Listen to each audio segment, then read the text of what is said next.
सागर classes सीखो घर बैठे।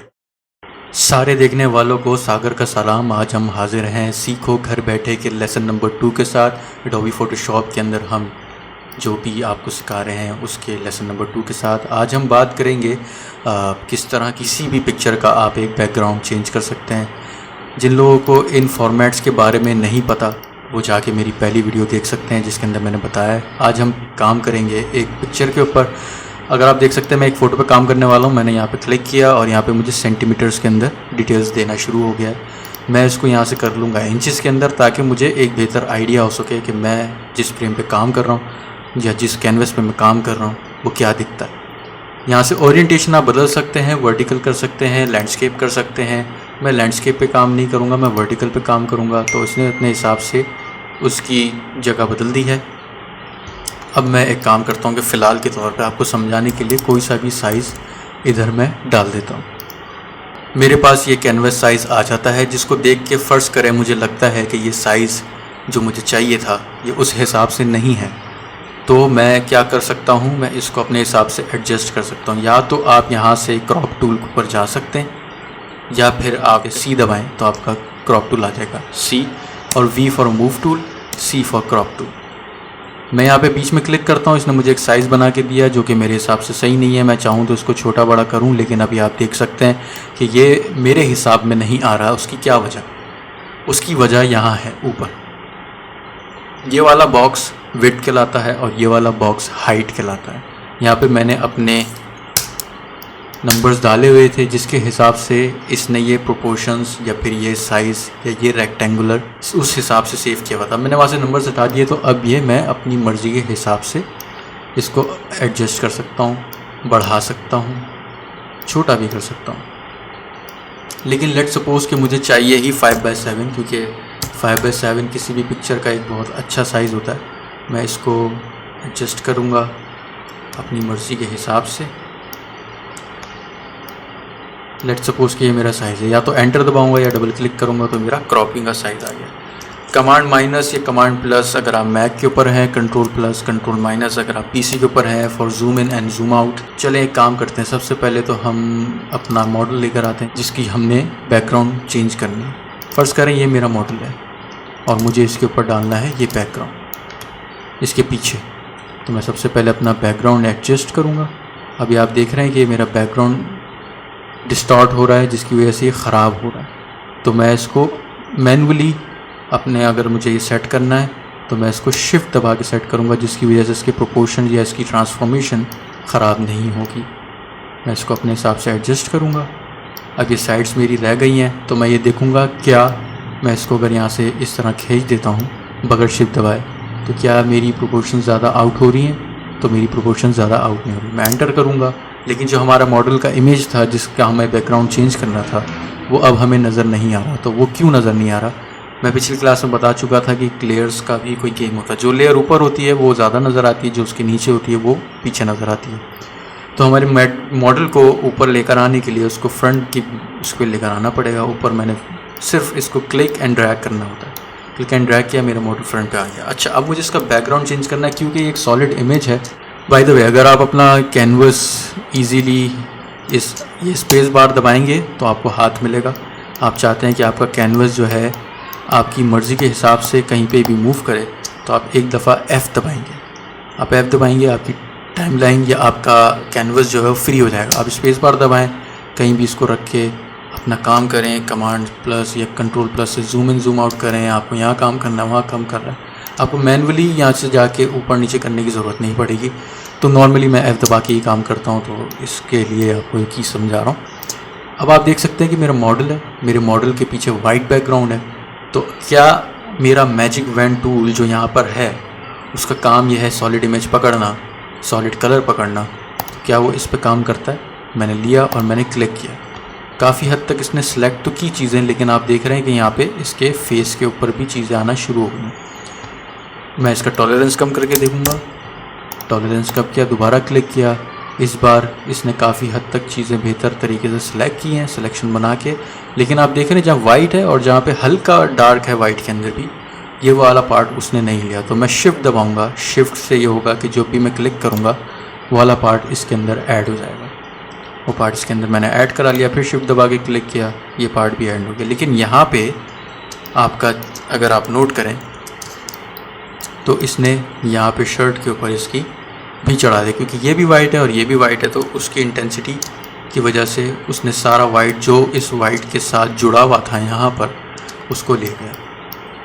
और कहीं जगह हमें प्रॉब्लम है, हाँ हमें यहाँ पे भी प्रॉब्लम है, और कहीं इतनी कुछ प्रॉब्लम नहीं है समझाने की हद तक। शिफ्ट दबा के सिलेक्ट कर लिया मैंने ये वाला पार्ट भी।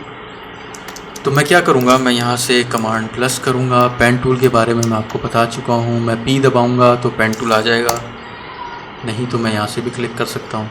तो मैं क्या करूँगा, मैं एक सिलेक्शन बनाऊँगा यहाँ से रफ से। पेन टूल के ऊपर हाथ साफ़ करना बहुत ज़्यादा ज़रूरी है, लेकिन शुरू में आपको लगेगा कि आपका हाथ साफ़ नहीं हो रहा, तो लेकिन आपको शुरू के अंदर ही बहुत ज़्यादा मेहनत करनी है पेन टूल के ऊपर, ताकि आपका हाथ तरीके से उस पर साफ़ हो सके। अभी पेन टूल ने इसकी सिलेक्शन तो बना ली है, लेकिन ये सिर्फ मुझे अभी सिलेक्शन दिखा रहा है कि ये आपने सिलेक्शन बना ली है, ये एक्टिवेट नहीं हुआ। मुझे इसको एक्टिवेट करना पड़ेगा। अगर मैं कमांड एंटर दबाता हूँ तो इसने मेरी सारी सिलेक्शन ख़त्म कर दी और ये वाली सिलेक्शन मुझे दे दी। कमांड जी या कंट्रोल जी अंडू करता हूँ मैं इसको, और उसके बाद मैं क्या करूँगा, मैं ऑल्टर या ऑप्शन अगर आप मैक के ऊपर है, कमांड या फिर कंट्रोल अगर आप पीसी के ऊपर है, दबा के एंटर करूँगा तो ये यहाँ से इसकी सिलेक्शन माइनस कर देगा। तो इजीली मैंने अपना ये वाला पार्ट जो है वो कटआउट होने से बचा लिया। इसी तरह मैं नीचे जाऊँगा, नीचे जाके ये वाली सिलेक्शन को मैं इसकी सिलेक्शन बनाऊँगा। लेट्स सपोज यहाँ से हम सिलेक्शन लेते हैं, यूँ इसको ले लेते हैं। तो इसने यहाँ से भी सिलेक्शन ली हुई, तो मुझे पूरा इसको लेके जाना पड़ेगा। मैं नहीं चाहता कि मेरे इस पार्ट को वो डिलीट कर दे, तो मैं इसकी एक रफ सी सिलेक्शन बना लेता हूँ ताकि मैं आपको अच्छे से समझा सकूँ। वही काम करेंगे, कमांड या कंट्रोल ऑप्शन या फिर ऑल्टर, जो भी आपके पास की मौजूद है वो दबा के आप एंटर करेंगे, उसने इधर से माइनस कर दिया। तो अब अगर आप देखें तो हमारी प्रीटी मच सिलेक्शन हो गई है। ये वाला पार्ट रह गया, इसको भी मैं ज़रा इसके अंदर सेलेक्ट कर लूँ, कमांड ऑप्शन एंटर। ये रफ सी एक सिलेक्शन मैंने बना ली। काफ़ी हद तक चीज़ें जो है हमारी सॉर्ट हो गई हैं। अभी इसने सिलेक्शन बाहर की तरफ पूरी सिलेक्शन की हुई है, हमें बाहर का डिलीट करना है। अगर हमें फ़र्ज़ करें हमने ये पूरी सिलेक्शन बना ली और उसके बाद हम नहीं चाहते कि ये रहे और हम चाहते हैं कि ये डिलीट हो जाए, तो हम यहाँ पे सिलेक्ट में जाएंगे, सिलेक्ट में जाके इन्वर्स कर देंगे, तो आप देखेंगे कि इसने अंदर वाली सिलेक्शन सेलेक्ट कर ली। लेकिन अभी हम बाहर वाला डिलीट कर रहे हैं, तो हम इन्वर्स इसको वापस कर देंगे। इसने बाहर वाली सिलेक्शन डिलीट कर दी। अब मैं इसको डिलीट करूँगा बैक स्पेस या डिलीट का बटन दबा के, ये डिलीट नहीं होगा। उसकी वजह क्या है? उसकी वजह यह है कि could not complete your request because the smart object is not directly editable. Editable क्यों नहीं है? अगर आप यहाँ देखें साइड में, तो आपकी इमेज आती है और इसके ऊपर एक छोटा सा और एक और इमेज बना होता है। उसका ये कब होता है? ये तब होता है कि ये आपका जो इमेज आप लेकर आए हैं, ये एक स्मार्ट ऑब्जेक्ट के तौर पे इसने इंपोर्ट कराया। स्मार्ट ऑब्जेक्ट क्या होता है? फ़ोटोशॉप अपने आप में एक रास्टर ग्राफिक सॉफ्टवेयर है। रास्टर ग्राफिक किसको कहते हैं? रास्टर ग्राफिक कहते हैं पिक्सल बेस्ड सॉफ्टवेयर, जो सॉफ्टवेयर पिक्सल बेस्ड होता है। वेक्टर ग्राफिक्स किसको कहते हैं? वेक्टर ग्राफिक्स वो सॉफ्टवेयर होता है जिसके अंदर पिक्सल्स नहीं होते, जैसे आपका इलस्ट्रेटर होता है जिसके अंदर आप इलस्ट्रेशंस करते हैं, जैसे आपका कोरल ड्रॉ होता है, जैसे आपका इन डिज़ाइन होता है जिस पर मैगजीन्स बनते हैं या कुछ बनते हैं, उसके अंदर पिक्सल्स नहीं होते। हम फोटोशॉप पे काम करते हैं क्योंकि हम पिक्सल बेस्ड सॉफ्टवेयर पे काम करते हैं। तो ये अभी वेक्टर इमेज के तौर पे इसने ये डाउनलोड कराया, यानी कि स्मार्ट ऑब्जेक्ट के तौर पे हमें इसको रास्टराइज करना पड़ेगा। राइट क्लिक करेंगे इसके ऊपर और फिर हम करेंगे इसको रास्टराइज, तो ये डब्बा यहाँ से गायब चूमंतर। हम इसको करेंगे डिलीट बैकग्राउंड को, तो अब इसने ईजिली आपका बैकग्राउंड डिलीट कर दिया। Command D for D selection, या यहाँ से भी डी सिलेक्ट कर सकता हूँ, इसने यहाँ से भी कर दिया।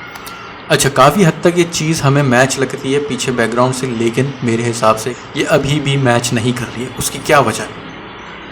उसकी 2-3 वजह। एक तो ये कि जो पीछे हमारा बैकग्राउंड है वो इस बंदे के प्रोपोर्शन के हिसाब से, या ये बंदा जिस कैमरा एंगल के ऊपर खड़ा हुआ है उस कैमरा एंगल के हिसाब से इसका बैकग्राउंड इसके साथ मैच नहीं करता। इस बात का बहुत ख़ास ध्यान रखना है किसी भी चीज़ का बैकग्राउंड चेंज करते हुए कि उसका पर्सपेक्टिव जिस कैमरा एंगल पे या जिस आई लेवल के ऊपर वो जो तस्वीर है वहाँ पे, तो पीछे वाली चीज़ भी उसी आई लेवल या सेम पर्सपेक्टिव पे होनी चाहिए। अगर आप वाइड एंगल तस्वीर का काम कर रहे हैं तो आपके पीछे हल्का सा डिस्टॉर्टेड इमेज होना चाहिए। तो हम पीछे वाली इमेज को एडजस्ट करते हैं, इसको नीचे करते हैं जहाँ मुझे लगा कि इस हिसाब से सही है। मुझे लगता है कि ऐसा लगता है कि अब ये बंदा इस फ्लोर के ऊपर खड़ा हुआ है, लेकिन हमारी ऊपर की इमेज कम पड़ गई है। तो मैं इसको ट्रांसफॉर्म करूँगा कंट्रोल टी या कमांड टी, जो भी आपके कीबोर्ड पे मौजूद है, मैक पीसी दोनों के लिए। इसको मैं ऊपर हल्का सा बड़ा करने की कोशिश करूँगा, ऊपर करूँगा ताकि जहाँ मुझे ये बंदा चाहिए था वहाँ आ जाए। अच्छा, आपने नोट किया मैंने इसको बिल्कुल सेंटर से बड़ा किया। नॉर्मली जब आप ट्रांसफॉर्म करते हैं और शिफ्ट दबा के करेंगे तो ये इस तरह बड़ा होगा, लेकिन मैंने इसको यूँ बड़ा किया, चारों तरफ से बराबरी का बड़ा। कैसे, वो मैं आपको बताता हूँ। अगर आप मैक के ऊपर हैं तो शिफ्ट ऑप्शन दबा के आप करेंगे तो ये सेंटर से बड़ा करेगा, जिसका मतलब ये है कि चारों साइड्स इसकी इक्वली बराबर बड़ी होंगी। सेंटर से ही क्यों? क्योंकि आप ये देख रहे हैं बीच में इसके एक एक्सिस मौजूद है। ये एक्सिस डिसाइड करता है कि आपकी इमेज को ट्रांसफॉर्म करना या उसको स्केल करना या उसको रिसाइज करना कहाँ से होगा। फ़र्ज़ करें मैं इसको उठा के यहाँ रख देता हूँ, इसको क्लिक एंड ड्रैग किया। अब मैं इसको करता हूँ तो ये देखेंगे इस सेंटर एक्सिस के हिसाब से वो बड़ा छोटा करता है। अगर मैं इसको यहाँ उठा के रख दूँगा तो ये यहाँ के हिसाब से बड़ा छोटा करेगा। फ़िलहाल मैं इसको सेंटर में रखता हूँ और मैं इसको यहाँ से बड़ा करता हूँ। जो मैक यूज़र्स हैं वो शिफ्ट ऑप्शन दबाएंगे और जो पीसी यूज़र्स हैं वो शिफ्ट ऑल्टर दबाएंगे, तो ये सेंटर से चारों साइड्स बराबरी इक्वली बड़ी होना शुरू हो जाएंगी। अब आप देखें मैंने इसको सबसे पहले पर्सपेक्टिव सेट किया है, सबसे पहले इसके प्रोपोर्शन सेट किए कि यार ये बंदा इसी फ्लोर के ऊपर खड़ा हुआ है और ये खड़ा हुआ लगना चाहिए, ना कि लगे कि किसी और बैकग्राउंड के ऊपर मौजूद है। आप चाहें तो इसको ट्रांसफॉर्म करके इसका फ्लोर काट सकते हैं, लेकिन मेरे लिए फ़िलहाल फ्लोर दिखे हल्का सा, ताकि कि यार ये बंदा यहाँ पे मौजूद है। मैंने अपना बैकग्राउंड सेट कर लिया, लेकिन अभी भी मेरे हिसाब से बिल्कुल बेहतरीन तरीके से मैच नहीं होता। तो मैं क्या करूँगा, मैं अपनी इमेज पे क्लिक करूँगा, मैं इमेज में जाऊँगा, एडजस्टमेंट में जाऊँगा, एडजस्टमेंट में यहाँ पे मैं मैच कलर कराऊँगा। मैच कलर किस तरह काम करता है मैं आपको बताता चलूँ। मैच कलर्स के अंदर मैं इसको सबसे पहले सोर्स डिफ़ाइन करूँगा कि मैं किस सोर्स की बिना पे किस कलर से क्या चीज़ मैच करा रहा हूँ। तो मैं क्लिक करूँगा, मैं बोलूँगा मेरा प्रोजेक्ट फ़ाइल जो कि अनटाइटल्ड के नाम से सेव है, जिसको मैंने अभी तक सेव नहीं किया, आप सेव करना ना भूलिएगा। और मैं ये मुझसे पूछेगा कि कौन सी लेयर से आपने मैच कराना। यहाँ पे मैंने देखा कि जिस लेयर से मुझे मैच कराना है वो उसका नाम है $10, तो मैं $10 पे क्लिक करूँगा। इसने उस इमेज के हिसाब से इसको खुद ही एडजस्ट कर दिया, लेकिन मेरे हिसाब से ख़राब हो गया। फेड लगाऊंगा। फेड क्या होता है, किसी भी चीज़ को उसकी इंटेंसिटी या उसकी पावर को कम या ज़्यादा करना फेड कहलाता है। मैं फेड लगाऊंगा अपने हिसाब से, जो कि मेरे हिसाब से आई गेस 62 के ऊपर काफ़ी हद तक मैच हो गई चीज़ें, लेकिन अभी भी मुझे इस अपने मॉडल की लाइट थोड़ी सी ज़्यादा लग रही है। लाइट मैं कैसे कम करूँगा, ल्यूमिनेंस के से अंदर से करूँगा। ये वाला ऑप्शन आपकी लाइट एडजस्ट करता है। इसकी लाइट हल्की सी एडजस्ट करूँगा, आई गेस 94 के ऊपर, काफ़ी बेहतर।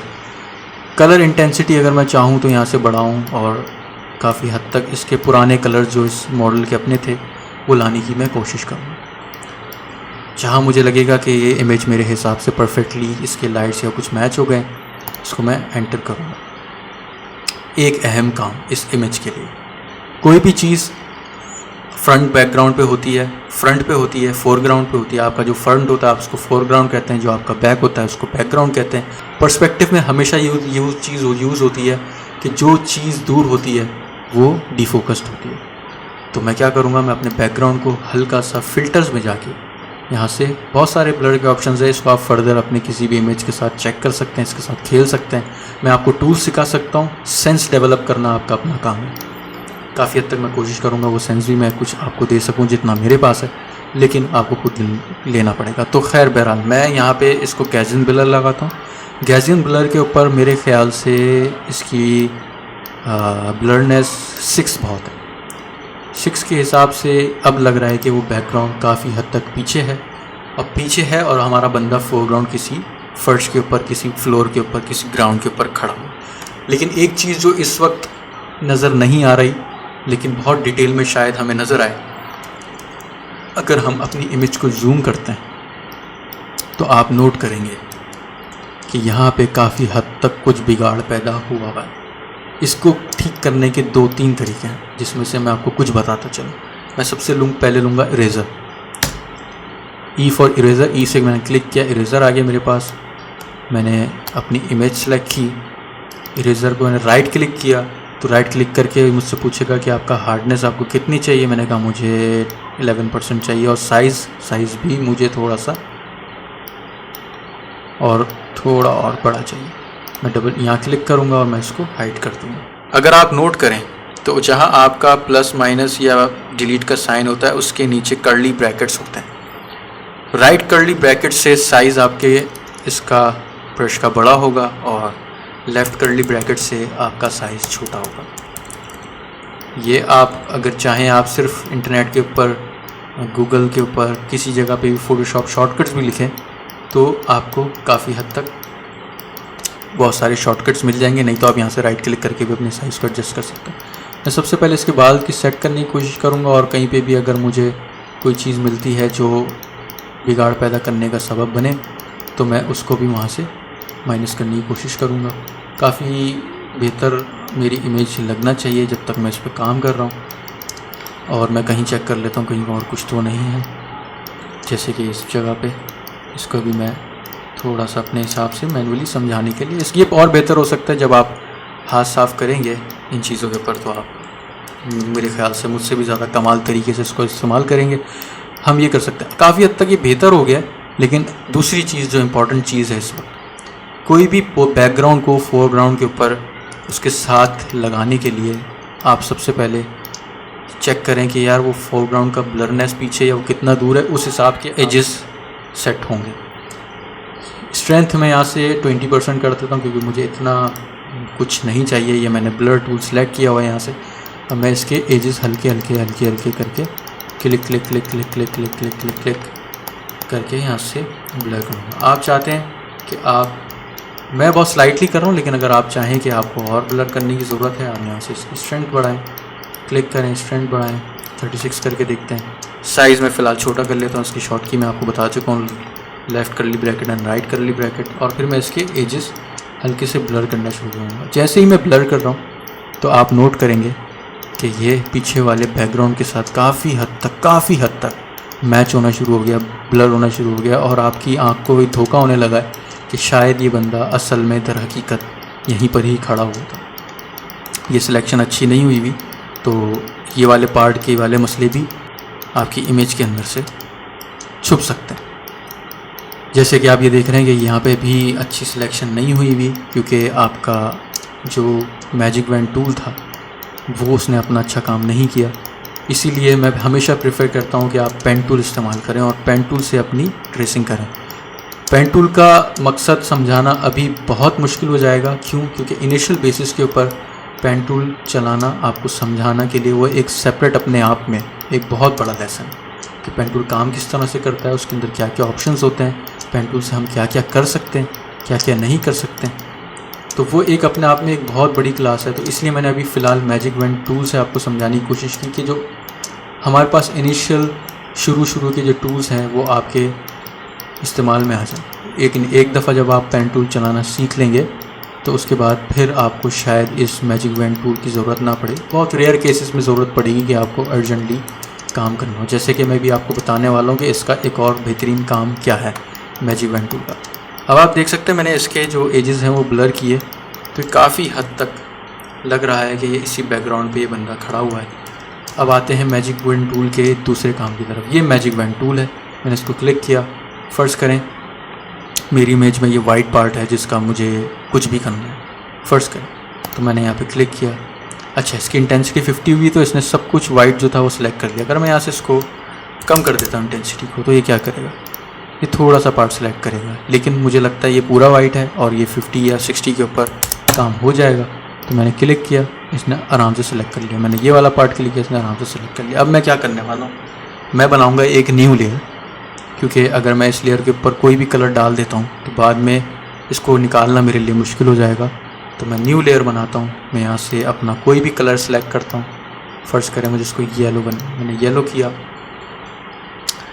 कमांड डिलीट या command back space, control delete या फिर ऑल्टर डिलीट या ऑप्शन डिलीट, ये फोरग्राउंड कलर सेलेक्ट करना है, बैकग्राउंड सेलेक्ट करने की शॉर्टकट है।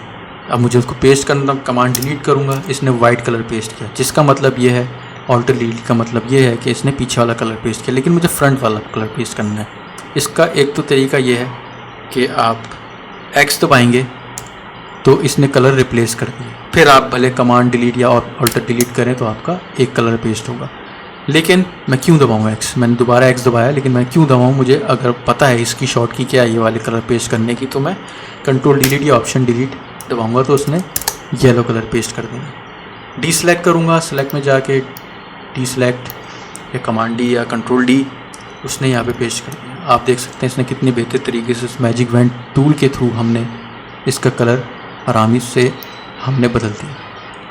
मेरे ख्याल से आपको काफ़ी हद तक समझ आया होगा कि किस तरह हम किसी भी इमेज का बैकग्राउंड चेंज कर सकते हैं। जिन लोगों को ये लगता है कि मेरी ये सीरीज़ के थ्रू वो बहुत अच्छा काम कर सकते हैं, बहुत कुछ सीख सकते हैं और उसको सीख के आगे किसी को सिखा सकते हैं और ऑनलाइन किसी भी चीज़ के ऊपर पैसे वैसे कमा सकते हैं, तो वो लाइक करें, सब्सक्राइब करें, शेयर करें। अगर आपको लगता है कि आप किसी को ये भेज के किसी को ये हुनर, ये तालीम, ये स्किल्स किसी को दे सकते हैं, तो इस सवाब में, इस कार्य खैर में मेरा भी साथ दें। दूसरा ये कि वो माँ बाप जो अपने बच्चों के लिए परेशान है कि उनका बच्चा ज़्यादा क्रिकेट या फिर गली मोहल्ले में बुरे लोगों में बैठ के कहीं ख़राब ना हो जाए, तो वो इन छुट्टियों में या फिर घर पे अपने फ्री वक्त के अंदर, फारिग औकात के अंदर ये क्लासेस ले सकता है, ताकि उसके पास एक स्किल हो, एक एक्स्ट्रा स्किल हो। क्रिएटिविटी हमेशा ज़िंदगी में हमेशा काम आती है।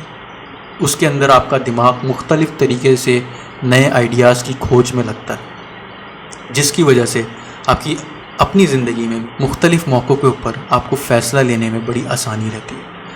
I hope I have cleared my point, आपको समझ आया हो इस क्लास के बारे में। फिर मिलते हैं अगली क्लास में। सागर क्लासेस, सीखो घर बैठे।